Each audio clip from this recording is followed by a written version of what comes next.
Good evening, everybody. Welcome. I'm James Heimowitz, President of China Institute. 晚上好，我是华美协进社社长贺志明. That was just saying my name. Welcome to our 2022 Blue Cloud Gala. It's such a delight to welcome everybody here in person. This evening, we celebrate the mission and values of China Institute and salute the accomplishments in business and philanthropy of our three amazing honorees, Ken Swig, Finian Tan, and Michael Tang.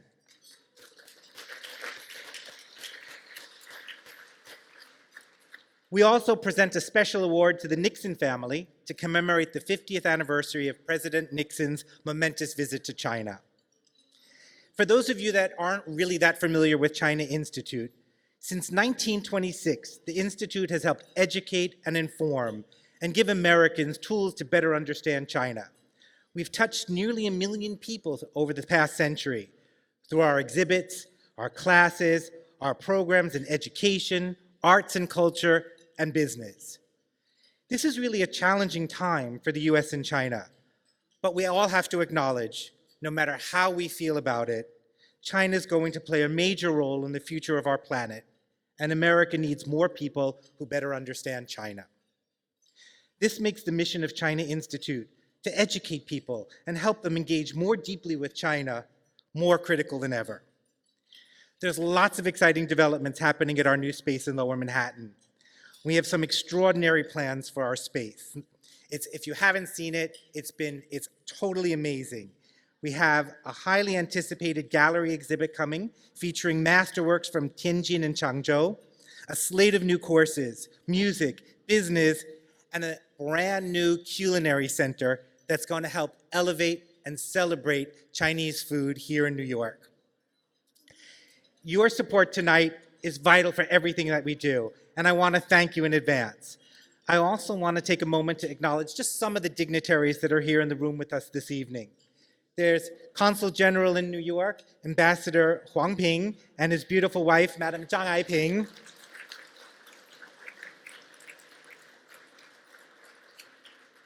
There's Consul General Chen Jin in the middle.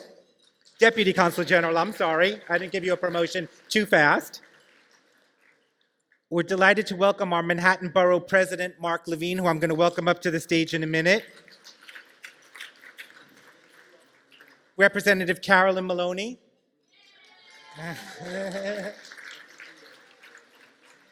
And too many to mention, including representatives from Governor Kathy Hochul's office as well. But I would be truly amiss if I didn't also especially point out all of our China Institute trustees in the room. Because without your dedication, leadership, encouragement, we couldn't do all the things that we do. So I'd like to ask all of the China Institute trustees that are here, starting with some of our officers at the table. Our co-chair, Didi Pei. Please stand up, all the trustees. Our co-chair, Yu Sai Khan. Our vice chair, An Le Chung. Our treasurer, David O'Brien.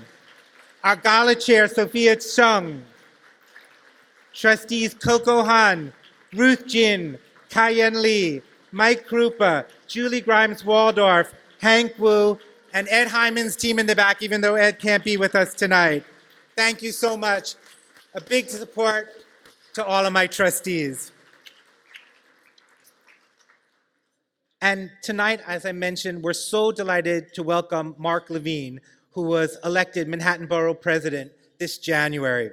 In his 8 years in City Council, Mark was a leading voice in New York City for tenant rights, for public health, for equity in our schools, transit, parks, and housing. Mark has risen to national prominence as a leader in the fight against COVID. But what's so special to us is that Mark is a champion for diversity, knowing that it's so integral to what makes Manhattan and New York City so special and so great. China Institute is proud and honored to partner with him, his office, and all the other city agencies here to help educate, inform, and delight New Yorkers. Please join me in welcoming Manhattan Borough President Mark Levine. Thank you. Dao Jia Hao. His Mandarin is so much better than mine. However, my Hebrew is much better than yours, James. Levine and Hamovich up here. I am so grateful for what the China Institute has done for the city over the past century, for the cultural understanding that you have promoted, for the way that you've allowed people in New York City and beyond to share in the incredible cultural treasures of China, whether it's ancient art, the modern language, culture, and so much more. And your impact is growing now as your home in Lower Manhattan is going to be expanded and upgraded in really meaningful ways that will only expand the impact and reach. And I'm very grateful to you, James, for leading this over the past 8 years. And so I have brought an official proclamation from the Borough of Manhattan, which, if you'll indulge me, I'd like to read. It says, whereas founded in 1926 by Chinese reformers Hu Shi and Ku Pingwen and American educators John Dewey and Paul Monroe, the China Institute has brought subtle complexity and the richness of China's culture to the community through education, public programs, and forums, connecting people with business, art, film, history, and more. And whereas, as the oldest bicultural nonprofit organization in America to focus solely on China, the China Institute is chartered by the Board of Regents, University of the State of New York, as a school of continuing education, and its School of Chinese Studies likewise remains the oldest educational center of its kind in the United States. And whereas, through its events and panels, the China Institute forges connections between China and the United States, tackling issues such as pollution in China and creating opportunities for a greener economy that remain profitable. And whereas the China Institute offers a variety of programs that focus on art, music, poetry, and other cultural aspects of China, and whereas in 2020, the Institute successfully transitioned its art, education, and business programs to the digital realm and debuted a wealth of free cultural services. Now, therefore, I, Mark Levine, do hereby commend the China Institute for their contributions to the city and proclaim Tuesday, May 3rd, 2022, China Institute Appreciation Day in the Borough of Manhattan. How do you like that? Thank you so much. 谢谢.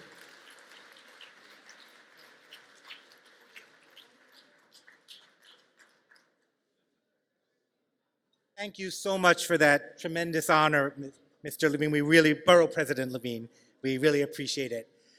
Next up, in order to be a bridge, you need to have two sides. That means we need greater communication. Nothing happens if it's just one side talking to itself. I think a huge problem that our planet faces is everybody talking in echo chambers. And at China Institute, we're about engagement. And I can't think of anybody who's a more powerful engager and leader than our very own Consul General here in New York, Ambassador Huang Ping. Big first hand.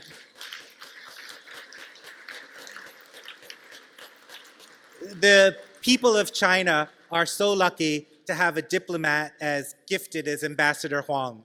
When he meets with you and you talk with him, you can feel the warmth of China and the warmth of Chinese people exuding and coming through their representative here in New York. I feel honored and delighted to welcome China Institute's friend, a friend of New York, a friend of all Americans, Ambassador Huang Ping. Thank you so much. Thank you so much. Dear friends, it's really a great honor for me and my wife to attend this year's Blue Cloud Gala. But first of all, Ambassador Qin Gang, China's ambassador to the US, he has sent a congratulatory letter to the gala. Please allow me to read out his message for you. On the occasion of the 2022 Blue Cloud Gala of China Institute, I would like to extend my warmest greetings and congratulations to you all. China Institute is one of the first American organizations dedicated to people-to-people exchanges with China. For nearly a century, it has working actively to promote the friendship and cooperation between the Chinese and American people, making great contributions to the development of China-US relations. I want to take this opportunity to express my high appreciation to you. This year marks the 50th anniversary of the issuance of a Shanghai Communique and the President Richard Nixon's visit to China. Over the past 5 decades, China and the US have achieved major progress in their relations and delivered tangible benefits to our two peoples. 50 years later, today, China-US relations have come to a crossroads again. In rapidly changing world, the relations between China and the United States, respectively the largest developing country and the biggest developed country, not only concern the fundamental interests of both countries and the peoples, but also bear on the future of the whole world. China is ready to work with the US to take the relations back to the right track based on the principles of mutual respect, peaceful coexistence, and win-win cooperation.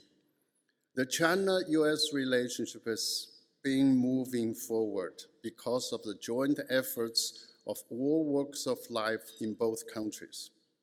We hope to work together with China Institute and other American friendship organizations and making unremitting efforts to this end. I wish the 2022 Blue Cloud Gala a great success. Wish all of you health and happiness. Signed, Qin Gang, Chinese Ambassador to the US.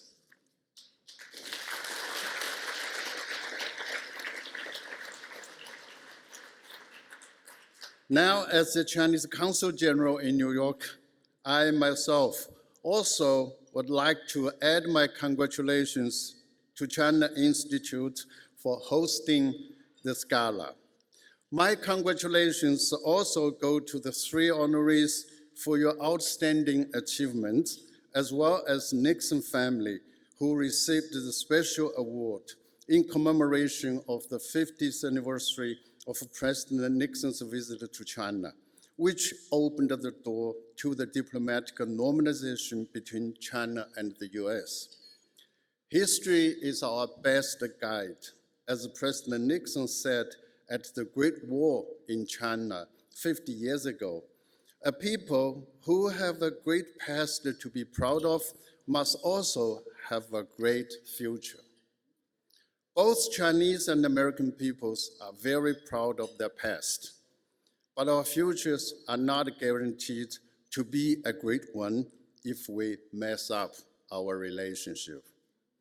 As a matter of fact, in this ever so closely interconnected world, we could only have a shared great future by working together with each other and with all the countries in this planet. So let's shoulder our responsibilities and lead by example. Let's build up bridges rather than walls, share opportunities rather than hostilities, seek cooperation rather than confrontation, make peace rather than conflict. China Institute and other American friendship organizations have been sparing no effort to advance mutual understanding of the two peoples. Let's work together to keep it up. My best wishes to all of you. Thank you very much.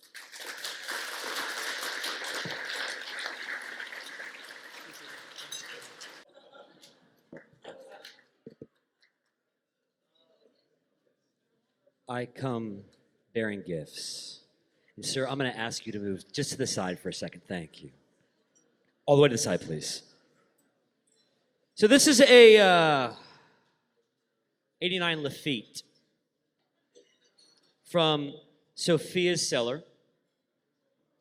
And you get to bring it to a dinner with Ambassador Ping at the consulate for 10.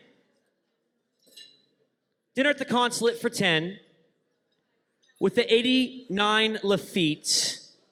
Who wants to throw out an opening bid?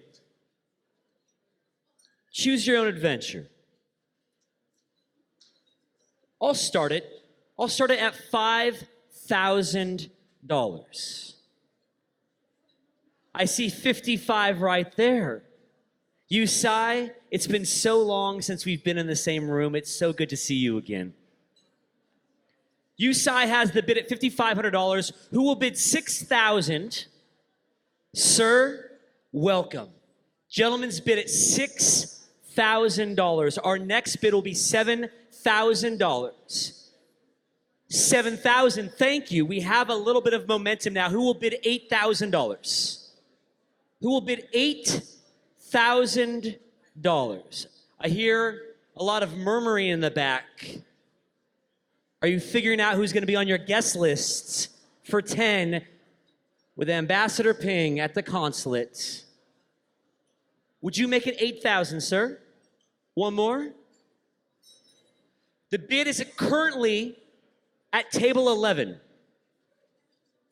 Who will bid $8,000?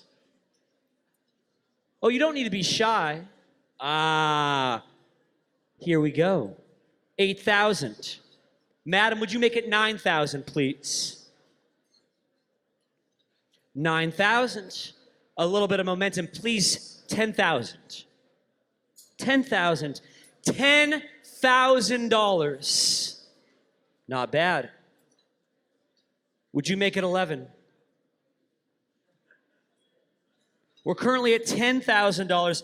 And please do understand that the proceeds from this sale go to the China Institute to build that bridge between East and West. We're at 10,000 right now. Table 11, are you all through? Table 6, would you care for 11,000, table 6?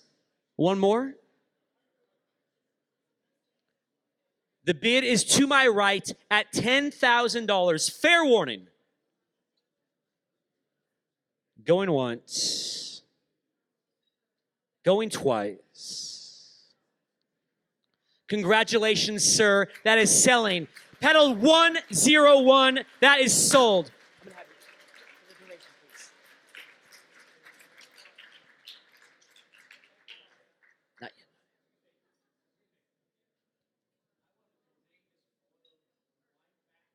You want to donate the bottle of wine back? Awesome. So,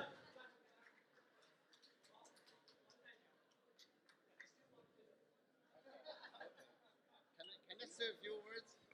please. I want to do a little advertisement. Inside the consulates, my wife's not going to cook for you. I got 4 chefs from different parts of China. So the dinner is going to be delicious. It's diversified with all those top chefs in the consulate. My wife just added that she's going to add homemade dumplings. And I also want to thank you for bidding this. Can I offer 2 tables? Not just one, but the second. We'll do a second one. No, the second who bid $8,000? No. Table 11, 244. We just have it right there at 244. Yeah. Can I offer this also to that table, the second bidder, who didn't win? 244 and 111. If you choose to have it, yeah. Okay. Thank you very much. Thank you. Thank you.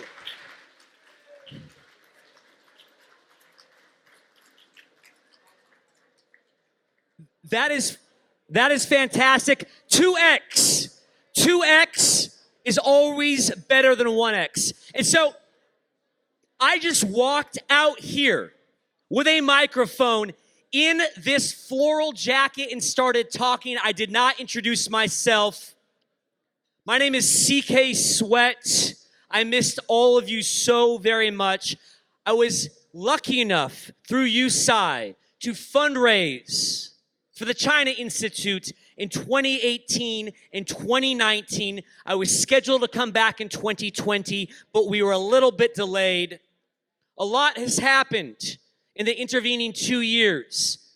You may have not thought you were interested about my life story, but I just got engaged a week and a half ago to my beloved. And I only bring that up because you may have noticed the prominence of my socks. Why do I point you toward my socks? Well, this is the first time since I've been engaged that I've been back wearing tuxedos regularly. I picked up my dry cleaning. I came to work, and these are her pants. These are not the tuxedo pants that I had anticipated wearing tonight at the Plaza for all of you. It's a confession. I still think it works. The perils of getting married. We have 2 more auction items for you. Our next auction item is a luncheon for 12 with who I think is the most important living artist. You probably remember him from his 2009 Guggenheim show when he hung those exploding cars from the ceiling in the rotunda. Sai Guoqiang. Fireworks galore. Was that an opening bid, table 12, table 11? Was that, do you want to go? Opening bid is $5,000. Is that okay? $5,000 for the luncheon in his farm in New Jersey. Think about that incandescent meal. Rapturous. $6,000. Koi behind the paddle. I like that. We have a new bidder in the back at 7. So I said 5,000, 6,000, 7,000 in the back. Sir, would you make it 8?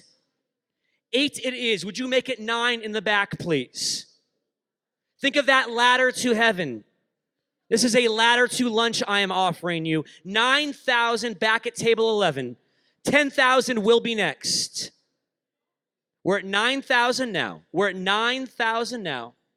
Fair warning, the bid is at table 11 at $9,000. 10,000 at table 11. Well done, table 11.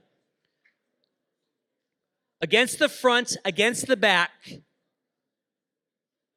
11, table 11, going once, going twice, and selling to table, wait, is that a new bid or the same bid? That's the same bid, right? Same bid, 223 at $10,000. Very nicely done. Sold to table 11. Well done.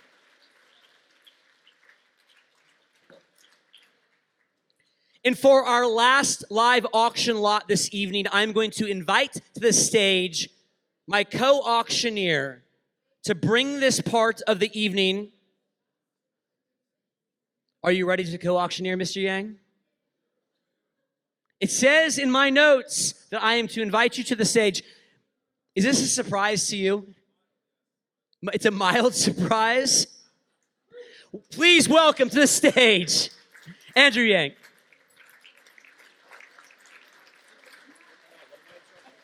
I'm so sorry. It was in my notes. I was supposed to invite you. Oh, it's fine. Hello, everyone. It's great to be here. Hello, New York City. Oh, thank you. It's phenomenal to be here.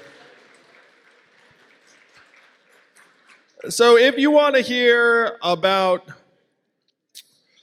my time on the presidential debate stage or my run for mayor or my lovely wife, Evelyn, getting arrested in Chinatown just last week, this is your chance.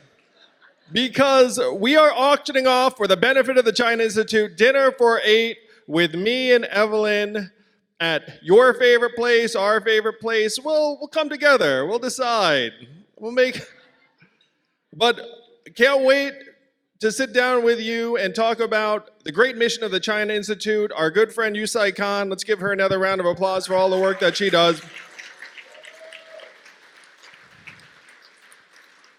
Not to put pressure on you because I'm standing right here, but I suppose I'm going to pass this off to the auctioneer. What's the opening bid? $5,000. Here we go. 5 here, 6 there, 7 back there. I see 8 all the way in the back. We're at 8 in the back, and you get the cognac. We're at 9 in the mid-level right there. Paddle 282 at 9,000.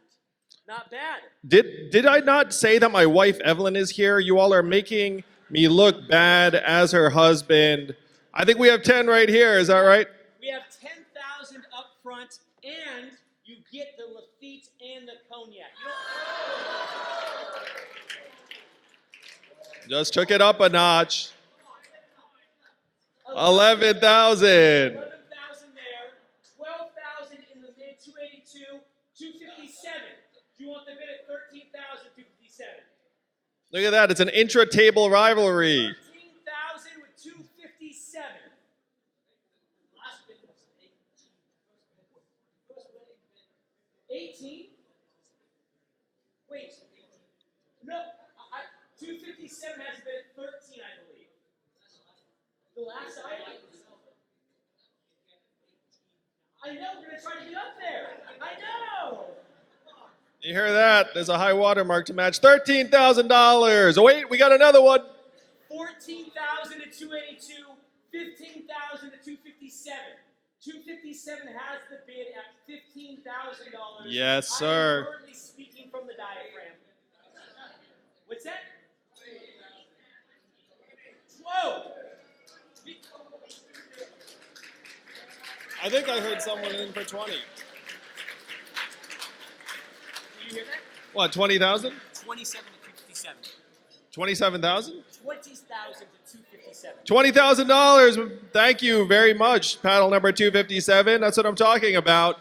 Now look, my wife's joining me. That's what it took. Wait, what's that? I think she has an announcement. Come on up, Evelyn. I'm gonna have you come on up and say hello to everyone.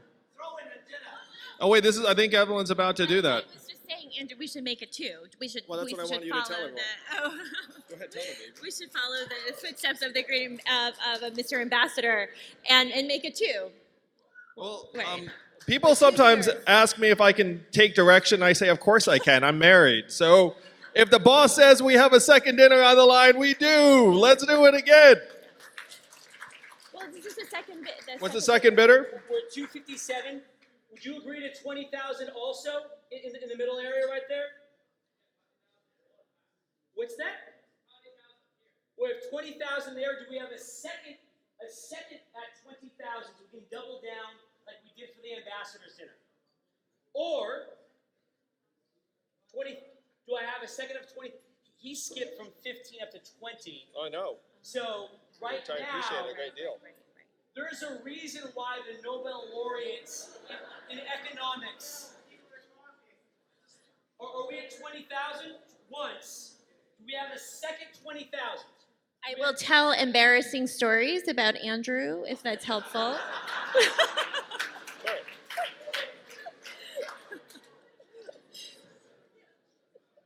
We have our 20,000 right there at 20,000. We're gonna knock this down at 20,000. If after a few drinks you're like, I want that second dinner, come find me or anybody else from the China Institute, and we will get Let's you do that second dinner for 6. How about that? Let's do the second. The bid. Who bid 15,000? Somebody here bid 15,000. Who's the second highest bidder? Yeah. The second highest bidder. Come on. We appreciate you. It was in that. I hope you are all taking notes about how to run a successful negotiation in an auction. This is a master class. Yes. Only if you have a subscription to that service. We're very happy to do this for China Institute and all the good that they've done. Yeah. Yes. Yes. Okay. So we'll work it out. We will work it out. A big thank you to Andrew and Evelyn Yang. A thank you to Ambassador Ping. Thank you to you, Sai. Thank you to all of our winning bidders. We have some incredible performances. Oh, we have more. Oh, we have the second dinner here? Barbara's doing it here. So we did find the winning bidder. We did find our winning bidder again. We knew that was coming all along. No, we didn't. That was awesome. Thank you. So our live auction, if you were keeping track, just raised $70,000 all to the China Institute. That's way above and beyond. We have a great program. Dinner is forthcoming. I will see you in a little bit, hopefully with longer pants. Thank you. I have a piece of little very good news for you. My dear girlfriend Diana just told us that if Chai Kuo-chang is donating another dinner, she is bidding that dinner. So thank you very much, Diana. And she's also doing it with her mother too. Thank you. I knew that we invited Ken for something. Everybody, I hope you've had a lovely, lovely dinner. It's more to come. Time to bring up our presentation. I'm so delighted. A little bit more proclamations. You know, I said earlier in the evening that the work of China Institute has to be on both sides. It's no good to connect and speak in a window, in an echo chamber. So I'm so honored and delighted today that Governor Kathy Hochul has sent a proclamation to congratulate China Institute. And I'm delighted to have our friend, our long-term friend, Linda Sun, who's been with China Institute so much, Governor Hochul's Deputy Chief of Staff, Linda Sun. Thank you so much.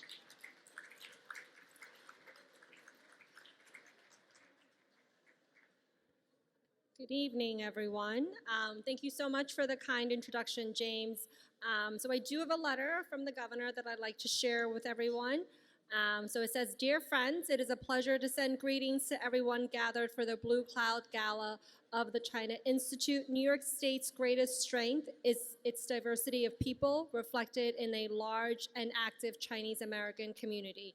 We recognize the China Institute for its long-standing presence in our state as a cultural and educational resource that promotes understanding of traditional Chinese civilization and contemporary life. Established in 1926, the China Institute strengthens cross-cultural relations between China and America, connecting people of all backgrounds through programs offered by way of in-person, on-site, and online venues. For nearly a century, your organization has introduced many to various areas of study and discipline through its renowned schools and programming featuring exhibits, film screenings, art and musical presentations, lectures, and seminars in all areas of personal and professional interest. Today, the Institute has expanded its schedule of events that welcome leaders within the international business community for open dialogue and meetings to examine trade, commerce, and corporate investment relations between the United States and China today and into the future. This occasion celebrates your work highlighting significant aspects of Chinese life while adding to the fullness of our state's cultural tapestry. We thank all those gathered tonight who exemplify the spirit of reciprocity through valuable exchanges between our people and countries. Best wishes for an enjoyable celebration." So on behalf of the governor, we really want to thank James, your entire team, for all of the great work that you do for so many years. I know the governor is proud to call you one of her personal friends, and she's enjoyed attending the many, many celebrations throughout the years and looks forward to coming back to the next one. Thank you. Can I invite Ambassador Huang to the stage so we can take a photo with the letter?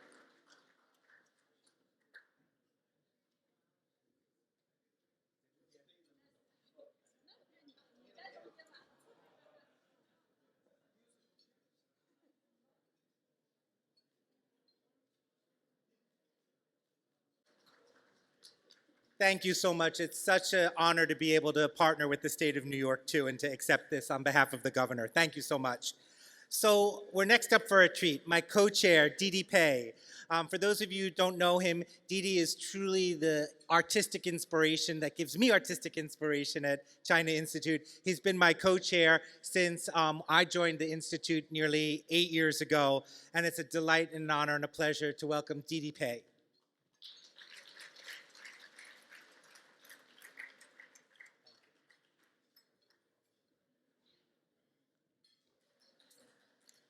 So hello everyone. So yes, I am Didi Pei, Pei Jianzhong, for those of you who don't speak English. A co-chair with USI of China Institute now.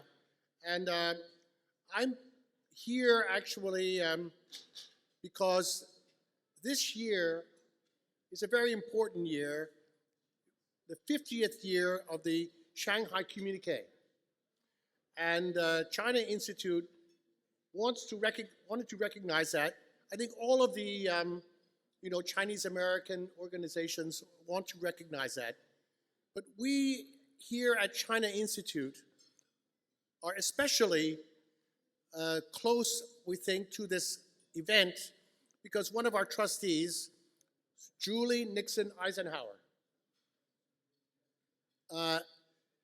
who is the daughter of President Nixon, is on our board. Unfortunately, she's not able to be here tonight, but she did, of course, send a little bit of a message for all of us that I'm going to read to you. It's funny, I think I joined the board of China Institute, I was going to say it feels like 100 years ago, but the China Institute's only 94 years old. So I guess it can't be 100 years, but it's been a long time. But even when I joined the board, Julie was already a member of the board. So it's been, people think that I've been one of the longest serving members of the board. And by the way, there are other people here even longer than I am. And Julie is one of them. And so she regrets that she was not able to come. And so I'm going to read, we have a little special award, I think, for her.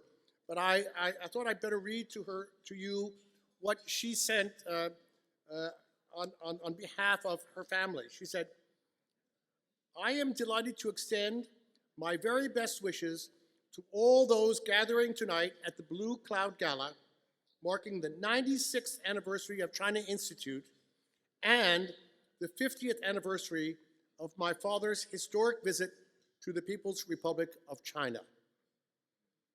At the banquet in Shanghai, marking the end of my parents' week-long visit to China, the week that truly did change the world, my father concluded his toast with these words: let the great Chinese people and the great American people be worthy of the hopes and ideals of the world for peace and justice and progress for all. I am grateful that for nearly a century, China Institute has helped this young country better understand one of the most ancient and venerable members of the world community. Although I cannot be with you tonight in person, please know that I'm with you in spirit, cheering you on as you continue to build a greater understanding in this country of China, of its history, people, and culture, to promote a more peaceful and just world for all.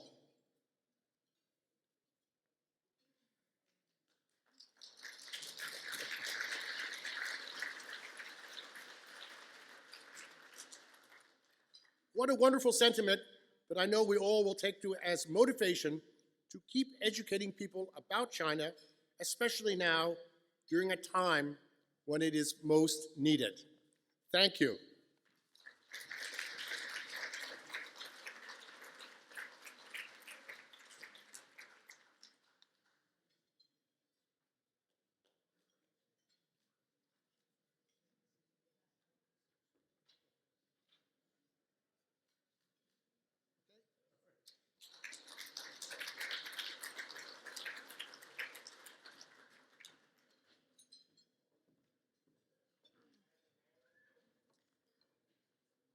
Hello. I hope everybody's having a wonderful time tonight. Round of applause.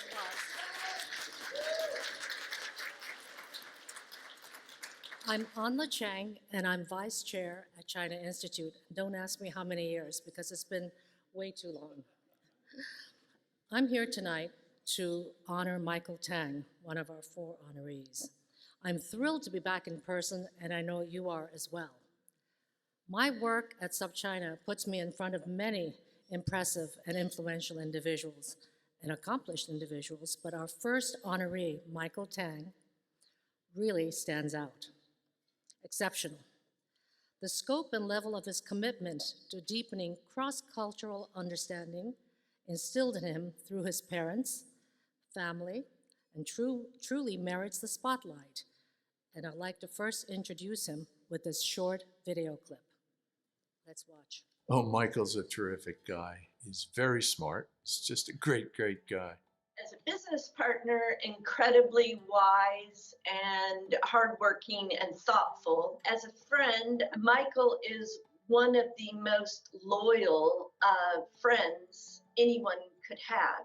Michael came into the Tang Industries at quite an early stage. Michael took the business from being one that was very much on the more traditional manufacturing side to one that was working in very different areas, such as, for example, the pharmaceutical business.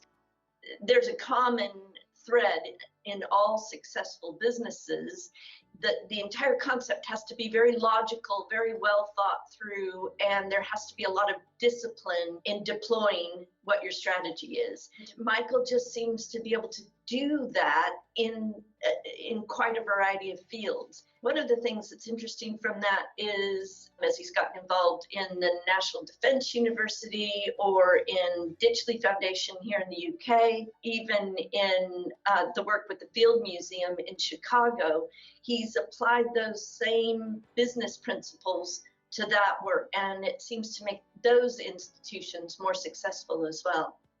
Well, Michael has a pretty clear sense of himself, but also of his responsibility to the rest of the world. And he carefully chooses what he gets involved in, but when he's involved, he's deeply involved. He's really committed. Michael is a board member at the Field Museum. His involvement made it possible through the help of his father and his own commitment for the Field Museum to create one of the great exhibitions of Chinese history anywhere in the world.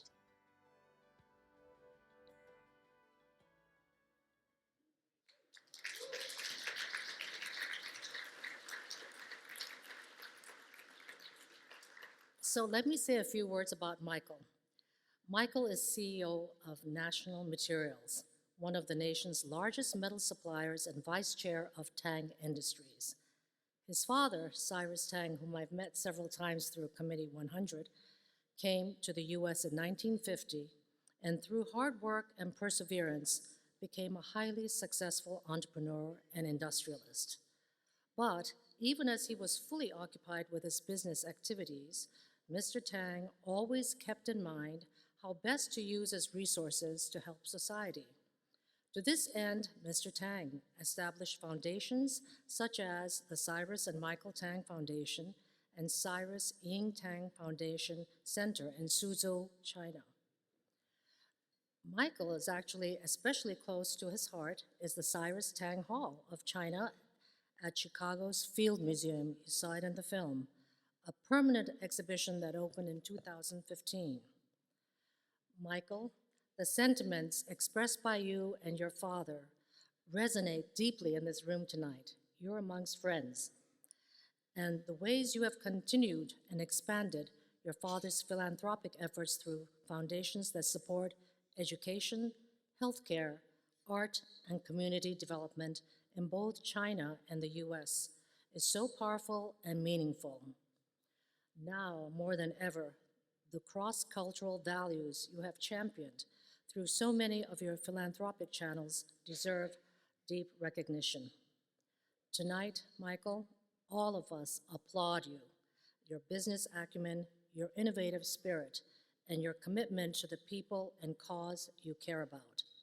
Please join me on stage now to accept China Institute's Blue Cloud Award.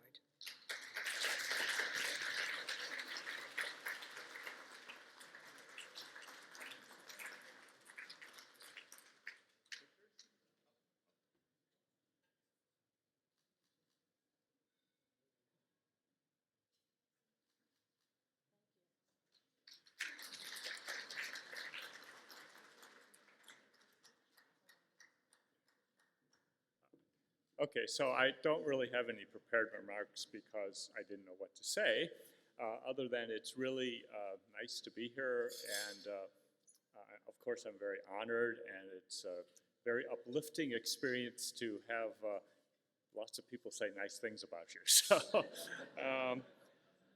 I suppose if there's a message that I'd like to express, is that it's important to be engaged in these types of activities. This is mainly an East Coast New York crowd, although I am now a tax refugee in Nevada. I essentially am a Chicago guy, and that's where my parents met, and that's where my dad started the business, and that's where I grew up. And what we've tried to do, and this is separate from the structure that the China Institute has put together, is we've also tried to promote education and understanding through organizations that we thought were very effective in doing it. So you saw a clip of the Field Museum up there. The exhibit was started in 2015. 2.5 million people have been through that exhibit already. So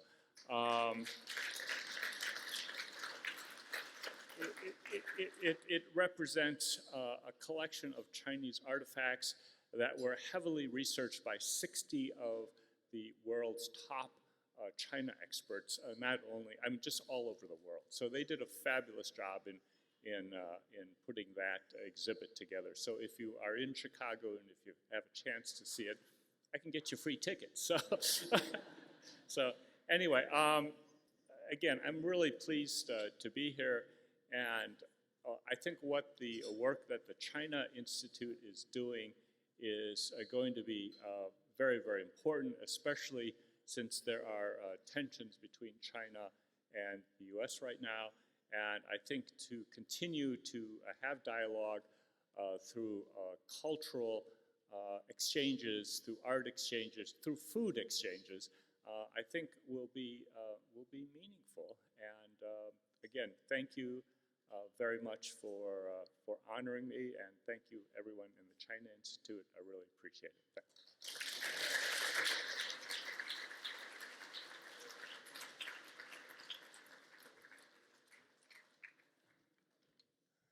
Good evening, everyone. I'm Dr. Hank Wu, and I'm delighted to be here tonight. I flew in from Honolulu, Hawaii, to introduce our next honoree. but here's a problem. In Hawaii, we don't do black tie, we do luau's. So, I mean, we don't wear tuxedos, let alone the opportunity to wear pants. So I hope this turned out okay for you. But anyway, it's wonderful to be here. And recently I joined as a trustee of the China Institute, thanks to my dear friends, Yusai Khan and Sophia Shen. Where are you? Yes. And I tell you why I did it. I was so moved and touched by their unwavering commitment, right, to this institution, to its people, and the incredible mission that the China Institute has, right, to really bridge the two nations, to bring a closer communication and culture together. And they were so persuasive and so committed. I thought, my gosh, I really need to help. So, and since coming here, I met a lot of old friends and met some wonderful new friends as well, including our photographer, the staff at the China Institute, James, and everyone else. So if it's okay, could we give a round of applause to Yusai, Sophia, the team at the China Institute, all the trustees, please?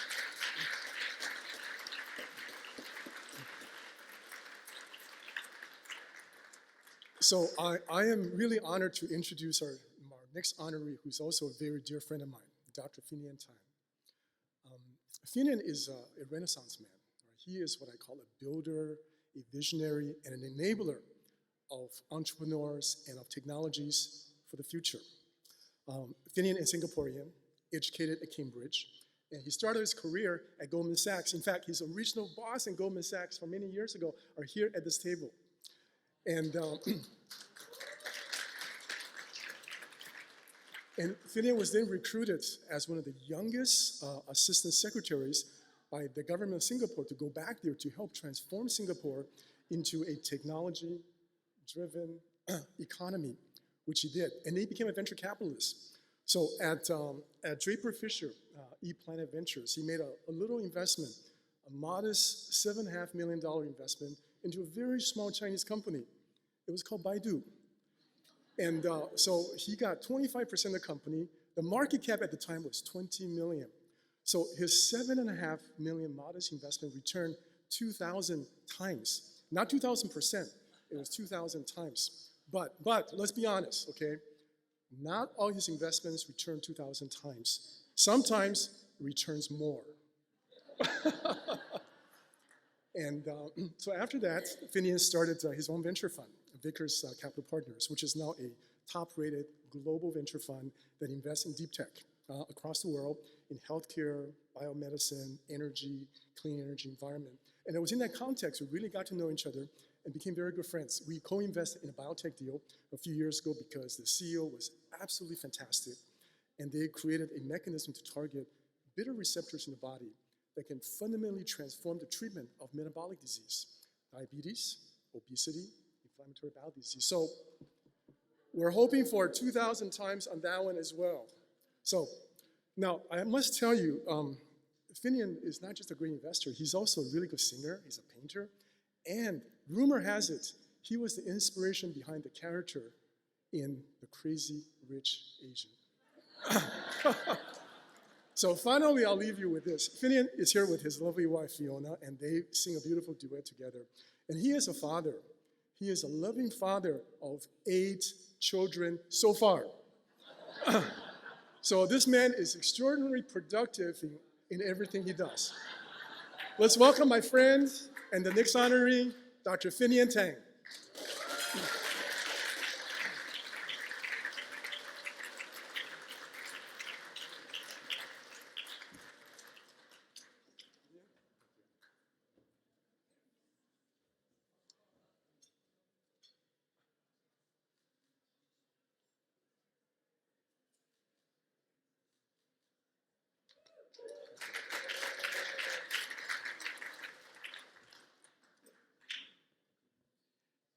Thank you very much to the China Institute for this wonderful honor. It was totally unexpected, and I'm humbled by it. Thank you, Hank, for that wonderful oration. Baidu was a long time ago, so it's in the past. I thought I'd share with you about some of the things that really excite me today. I'm going to share with you about 3 companies. The first one is a company called RWDC. This is a joint venture between Asia and the US. RW is a Chinese man named Roland Wee, and DC is Daniel Caraway. And when they first came to see us, he brought a little bit of plastic, and he said, this is called PHA, polyhydroxyalkanoates. And this will replace plastic and yet is entirely biodegradable. So I said, well, there are so many things that are biodegradable. What's special about this? He said, well, what's special is if you leave it bobbing in the sea, it will disappear into food for organisms. And it will take as much time as a piece of wood or leaf or paper, any other biomass. So I said, you must be kidding. He took it and he ate it. So I said, fantastic. So we found out more and eventually we invested. And I think in about 6 months, you will see the first mineral water bottle made entirely of this material. And then we have more to come, diapers and many other things. And it's a joint venture between Asia and the US. And the first plant is in Athens, Georgia. So we're really excited about this. The second company is a company called Ever Technologies. It's actually a company based in Calgary, Canada. And this lawyer, who was the CEO of the company, came to see us in Canada, my sister's house. And he said, I'm going to solve the energy problem. So I said, okay, tell me more.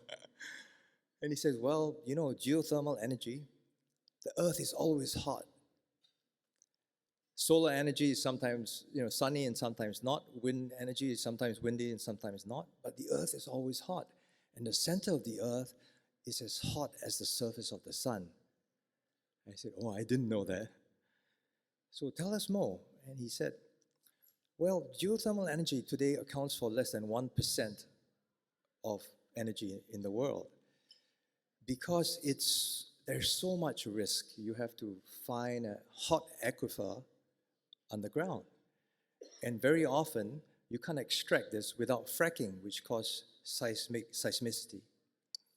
So because of that, and because wildcatting is so difficult, geothermal is hardly used. We found a way to extract geothermal heat without having to find water. Because the Earth is hot, we run a pipe, we put water in the pipe, and it gets heated, it comes out, and we extract the heat. And that's it. So I said, it sounds too simple. He says, and you don't need a pump, because hot water rises, cold water sinks after you extract the heat, and you get almost like a perpetual machine. How deep do you need to go? He says, 7 kilometers. I said, can we go so deep? He says, yes, with the help of oil and gas drillers. Because of fracking, we now know how to do it. So we immediately flew to Calgary, we saw it. They built a prototype plant. It worked like a dream. So now BP has invested, Chevron has invested, BHP has invested, and Temasek has recently led the latest round. So hopefully we can prove to the world that we can do something, and the first plant is going to be in the US.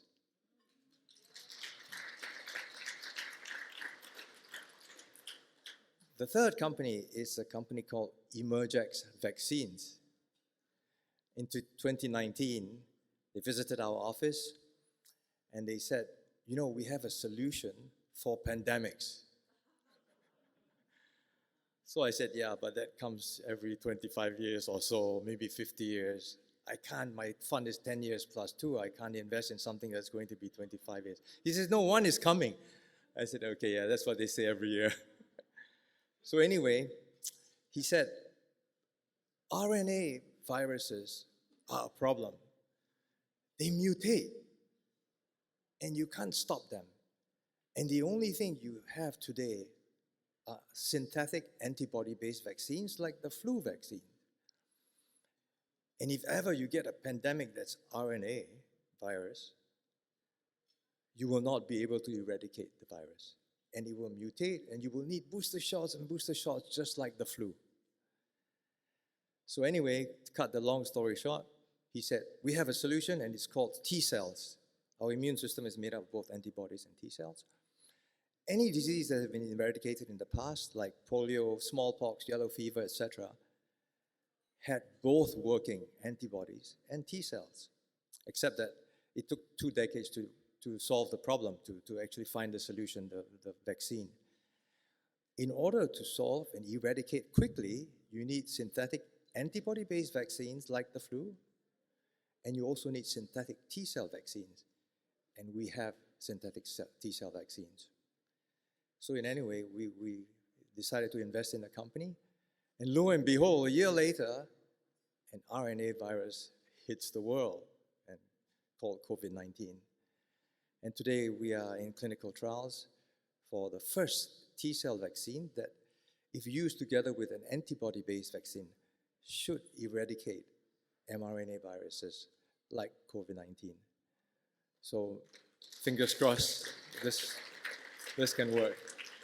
It also works on the flu, by the way, and dengue.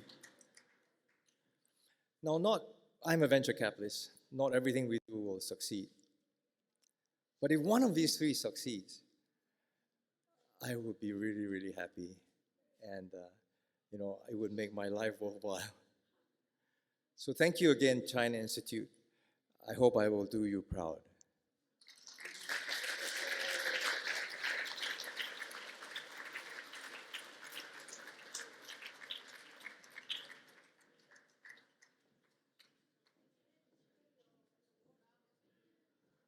Take your award, Finian. I also would like you to meet his wife. Fiona, can you stand up?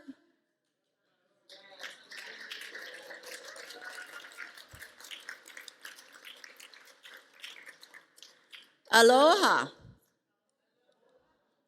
I too flew in from Hawaii. I am very, very happy to be here tonight. My Chinese name is Jin Yuxi, so 大家好，我是金宇熙。I am the co-chair of China Institute. Does everybody feel something special tonight? There is a wonderful energy, isn't there?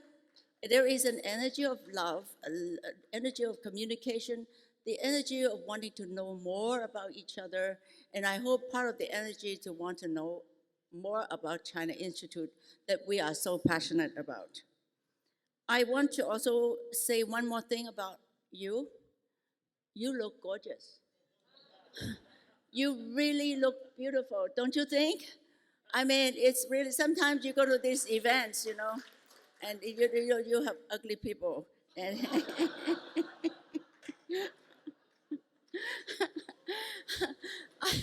I also want to say thank you. Thank you for joining our main fundraising event of the year at China Institute. We're in the midst of a major building drive to complete the ground floor construction that will give us a beautiful entrance at 100 Washington Street, downtown. We will also be finishing a culinary center, Chinese culinary center. So we are truly excited about these projects. I'm thankful that you're here to support us. I asked that wonderful wife of Ken Swig, Jennifer. Hi, Jennifer. I said, Jennifer, tell me something about your husband nobody knows. So she says, you know the kind of shoes he loved most? I said, no. He says, flip-flop. He even wears flip-flop to our wedding. That's funny. And do you know that actually when he came in, he had a sling on him. And the reason for wearing a sling is because Jennifer what? He wiped out roller skating. That's what he is, has so much energy. But she also said that my husband is an open book because everything he has done has been written up all over the place. Well, that's true. That's true. There is a lot. But that is the problem for somebody like me who's trying to use a few minutes to introduce him. This real estate tycoon has done so much and has influenced so much and owns so much business interest encompassing our whole country. Let me try to just give you an idea. He's the head of Swig Equities that acquires and has developed properties in excess of $3 billion. He owns some famous real estate brands like Brown Harris Stevens, Halstead, Feathered Nest, which annually sell more than $9 billion of real estate. He is also the owner of Helmsley Spear, right? I just met the president here. America's oldest real estate firm, 100 years old. Vanderbilt Holdings, Falcon Pacific Construction, and the Swig Company that started in 1936 actually owns over 10 million square feet of prime commercial office space throughout the United States. And for us, China Institute, which is located downtown, we are also very excited that he is a major developer in Lower Manhattan. In fact, he does so much all over New York City that someone told me that Ken Swig really is changing, is transforming New York block by block. That's amazing, isn't it? And tonight, we are at the Plaza Hotel, which is managed by the Fairmont Hotels Group. It was started by the Swig Company in 1946. Is that wonderful? Wow. Yeah. Do you want more? Do you want more? You want more? He also founded Dignity Gold, which crafts a digital token backed by gold deposits. And during COVID, he probably had nothing to do, so he created Vend Most Wellness Company, providing proactive technologies to promote public health safety. Come on. his leadership activities really extend beyond the world of real estate. He's very involved with many charitable organizations around the world, including Big Brothers, Big Sisters, Central Synagogue, the Country of Israel, and the United Nations, just to name a few. So for those of us Chinese, you might want to know that he attended Brown University and majored in, guess what? Chinese history. Chinese history. He told me that he found Chinese history really interesting, and I'm sure that he is absolutely right. So for all his accomplishments, both professional and public, tonight China Institute is proud to honor him with our highest honor, the Blue Cloud Award. Ken, would you please come up?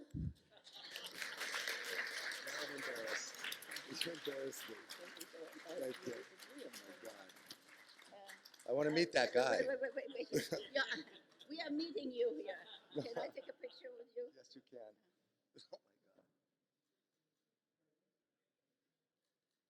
Don't be so embarrassed. That's real. It's okay. All right, thank you. That was very sweet.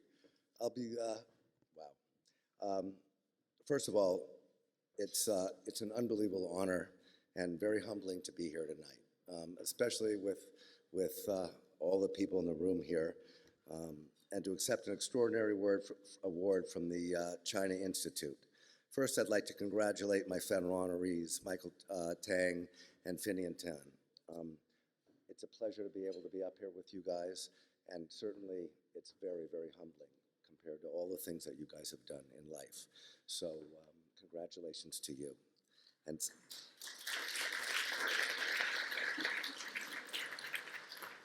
And then Yusai Khan, thank you for your beautiful words. I'd like to meet the person again that you speak about, but your words are far more eloquent than the person standing here. So thank you very much for that. I'd also like to thank the Board of Trustees of the China Institute. It's really an extraordinary opportunity to be here. And also, I want to give a special thanks to Michael Krupka for introducing me to the China Institute, why I'm here in the first place. So Michael, thank you very, very much. And also want to thank the James Heimowitz and Melissa Culkin for all the work that they've done here to make this dinner so successful. Really. Okay. And then, of course, I want to acknowledge my wife, Jennifer, and 3 of our 4 children here, Simon and Max and Oliver. They're the gift of my life. Zach is not here. Our youngest is graduating this week, so the reason I'm here, the reason I wake up every morning is the 4 of my boys and Jennifer. So I'm blessed with that in life. Okay?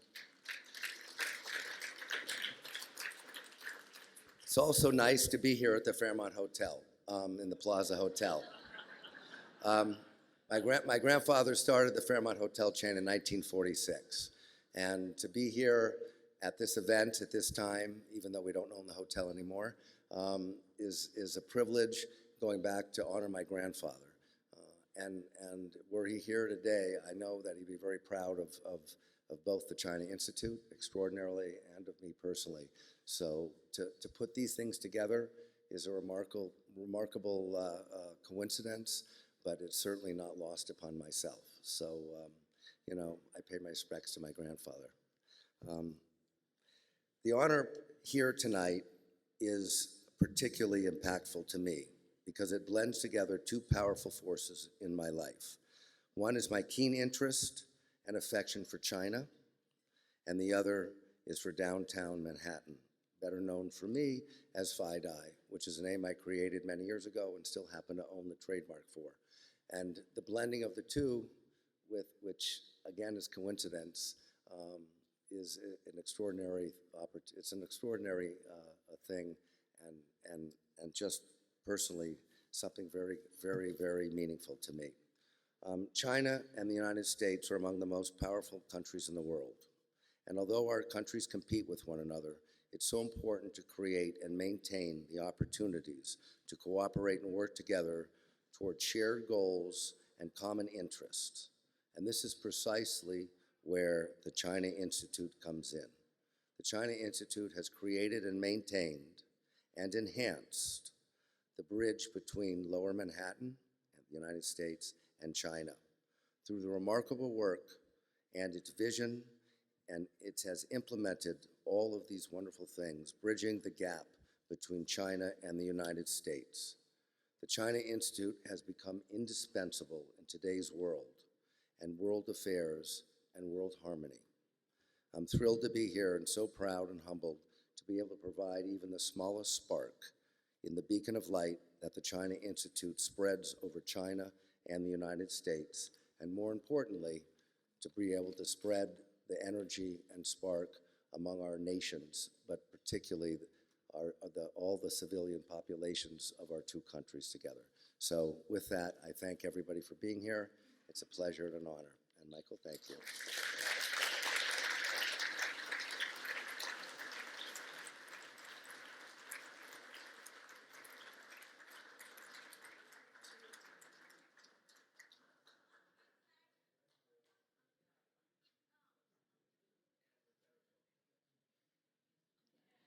Unfortunately, my pants aren't any longer.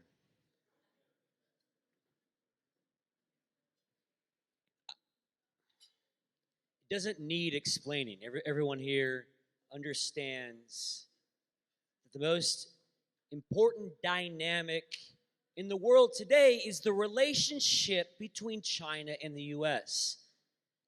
It's existential. The strength of this bond determines fate, our future. And so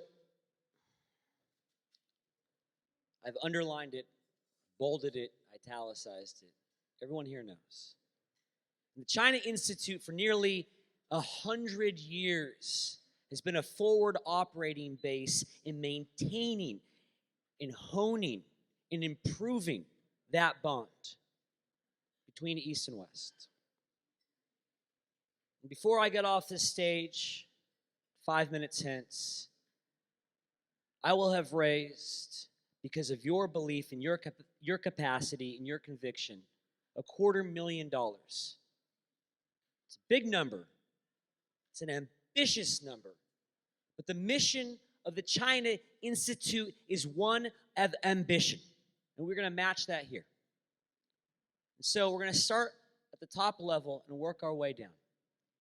If you have that capacity, and you have that conviction, you can hold up your paddle at the top level, make a $25,000 commitment to the China Institute in strengthening the bond between the two most important countries. Please do so now. At the $25,000 level. I see 244.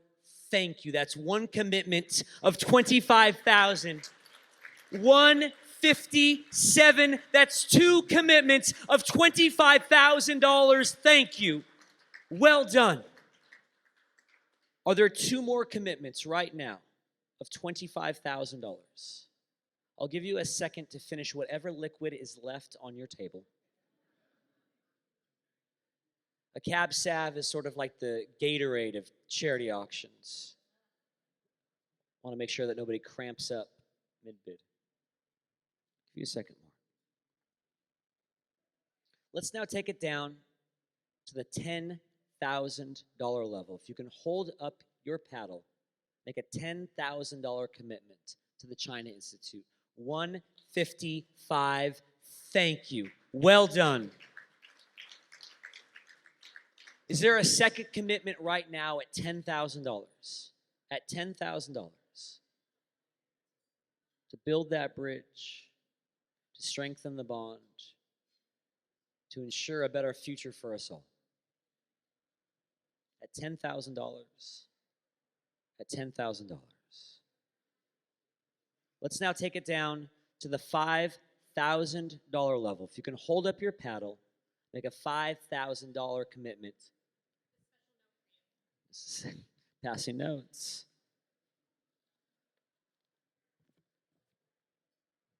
Sophia, this note right here says that you will match 1-to-1 all donations up to $50,000 from here on out. Thank you. And our first commitment is at $166. Thank you. Who else would like their contribution doubled 1-to-1 at the $5,000 level? 115. Thank you. That's 2 at 5,000. Thank you. Thank you. Thank you. Is there a third commitment at $5,000? At $5,000. And I know like 208. Thank you. Well done. I'm so sorry, Sophia. What was that? Go back to 10,000. I'm going back to 10,000 at 226. Double that down. Thank you. So, yes, you can clap for that. A point of order. Anytime you would like to make a commitment for more than I am asking, say your favorite number is $55,555.55, you just yell that out and I will accept it. Well done. The $5,000 level. And just to make sure that you all are keeping track of where we are. The auction did 70,000. We had 2 commitments at 25,000. We had 3 commitments, one that was doubled at 10,000, 40,000. So that's 190,000. $190,000 raised from this stage. Plus 3 more commitments at 5,000, double that to 30,000. That's $220,000 raised in this room on this stage here tonight, meaning we are only $30,000 from our goal. I'm now going to take it down to the $2,500 level. We only have $30,000 to go, and your donation will be doubled 1-to-1 by Sophia, who, when she is able to see, no, don't turn Sophia, her vision for that culinary first floor center, 232, thank you. 224, thank you. 245, thank you. 179, thank you. 108, thank you. Well done. Well done.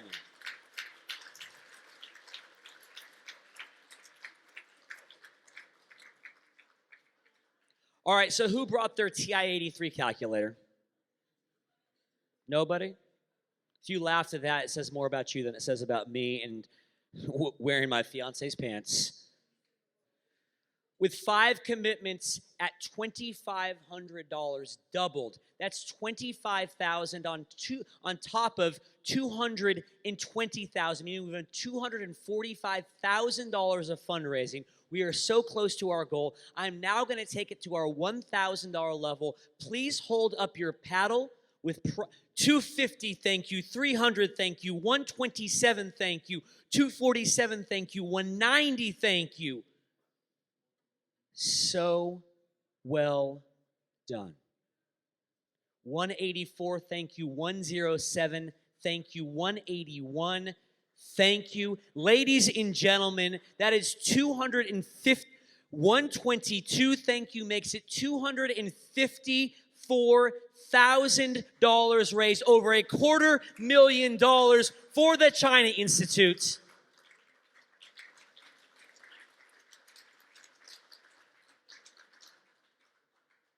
And at our last level, at the $500 level, if you can hold up your paddle, make a $500 commitment to this work, your donation will be doubled 1-to-1 because of Sophia's commitment to this cause. at the $500 level, at the $500 level.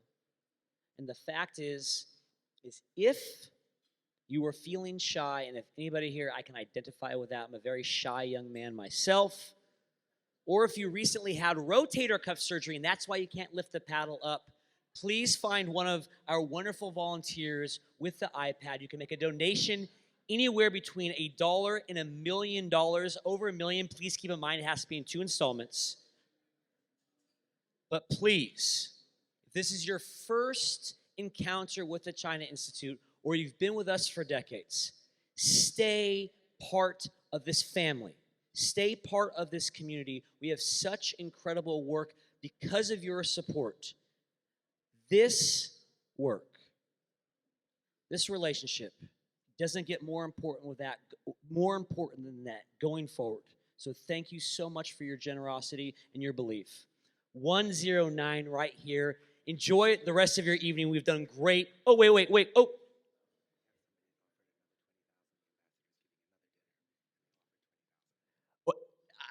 I am not exactly so. I was just told that somebody offered 20,000. Somebody offered another 20,000 in the back. So thank you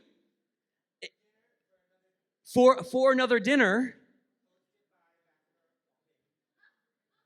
How about that? More dinners. Tonight has been full of surprises, but that does bring our total to over $275,000 raised. I knew that we were going to exceed expectations, as you all have done. Thank you. You've had enough of me, so I'm going to see myself out. Again, thank you very much. Enjoy the rest of your evening. Now, I said that tonight was going to be fun. Thank you so much, Melissa. Actually, before we go any further, I actually want to say a big thank you to Melissa Coughlin. This evening couldn't be made possible without all her hard work. She's done 10 people's jobs tonight. Thank you so much, Melissa. But if CK wasn't entertaining enough, what do we have next? We have, oh, come on, incredibly exciting performance set up for you tonight. Noble Family, musical performance here with us tonight, pre-Broadway. What? And she said enjoy dessert while we listen to them. Thank you so much, everybody. I just got swept away with all the excitement tonight. Welcome to the Noble Family performers. Thank you.